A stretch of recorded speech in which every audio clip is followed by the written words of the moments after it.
heart of the Gobi Desert lies Crescent Lake, or as it's known in Chinese, Yueyaquan, the crescent moon spring. This shimmering oasis, shaped like a delicate crescent, is a rare gem of pure, crystal-clear water, stretching 218 meters long and 54 meters wide, just 5 kilometers south of Dunhuang in China's Gansu province. For over 2,000 years, this lake has thrived in an unlikely paradise, surrounded by towering sand dunes. But today, it's at risk of vanishing due to the relentless expansion of agriculture. This isn't just a lake, it's a living piece of history. Crescent Lake sits along the legendary Silk Road, a vital stop for Arabian merchants and Buddhist pilgrims journeying to sacred sites. To ancient Chinese, it was the western gateway of their empire, a place where stunning feudal architecture rises like a mirage, resembling a palace in the middle of a barren desert. But the lake's beauty is more than skin deep. It carries stories, mysteries, and a profound legacy. So how does a pristine lake form and survive for millennia in a harsh desert? The secret lies in its unique geography. The lake sits in a natural depression, perfect for holding water. Its crescent shape works like magic.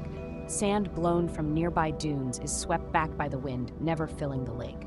It's a delicate, almost paradoxical dance between the dunes and the water, allowing them to coexist in harmony. But there's more to Crescent Lake than science. Let me share a tale passed down through generations, a story you can choose to believe or not, but one that's meant to inspire love, compassion, and respect for life. Long ago, in the fertile lands near Dunhuang, 2 tribes lived in peace. But over time, conflict erupted and their ways grew savage. In an era when morality was scarce, some even resorted to unspeakable acts, like consuming their enemies. A wise Taoist sage descended from the heavens to guide them toward a better path, teaching them to cherish life and live with civility. But change is hard, and many resisted, some even plotting against him. After 2 years of trying, the sage saw that the tribes lacked compassion. One fateful afternoon, he issued a grave warning. A great calamity is coming. Those who cling to their barbaric ways will face punishment, and this land will become a vast desert. Most scoffed, some threw stones, but a few children believed him, sensing his divine origins. They knelt before him, promising to follow his teachings. The sage smiled and told them, "Tonight, I'll take you to a distant place. Stay there, think of me, and all will be well. But keep this secret, or you'll share the fate of the others."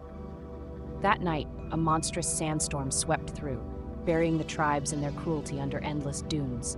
By morning, the land was a silent desert, as if nothing had ever existed. The sage wept for those who chose destruction over redemption. Only the children he saved remained.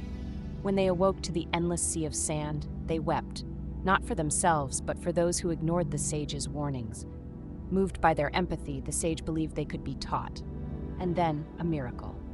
Where their tears fell, green grass sprouted, defiant against the desert winds. The children meditated with the sage, but survival was tough. With no food or water, hunger set in. The sage, forbidden by higher powers to conjure sustenance, explained, "This desert was born from humanity's moral decline. To thrive here, you must show unwavering faith."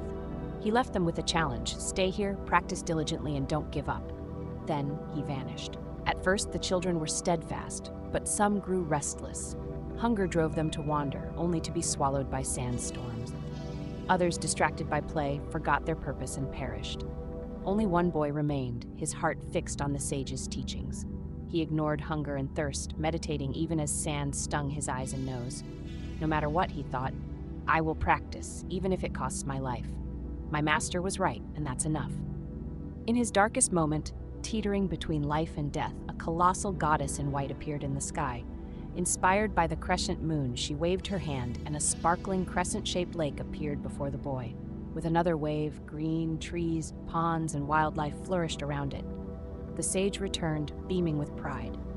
"My son," he said, "you've passed every test. You've attained enlightenment and set an example for generations to come. This crescent lake will endure as a reminder to humanity. As long as people uphold kindness and morality, it will never dry up. But if humanity's virtue falters, so too will the lake." The sage told the boy to one day share this story when the time was right, to remind the world that only goodness can sustain life, and steadfast cultivation can move heaven and earth. Over time, temples and practitioners gathered around Crescent Lake, drawn to its clarity and its message. It stands today as a testament to humanity's potential for redemption. So what does this story stir in you? If it moves you, share your own story of kindness or resilience in the comments below. Let's spread the beauty of compassion together. Until next time, may you carry your own Crescent Lake, a spark of hope and goodness, wherever you go.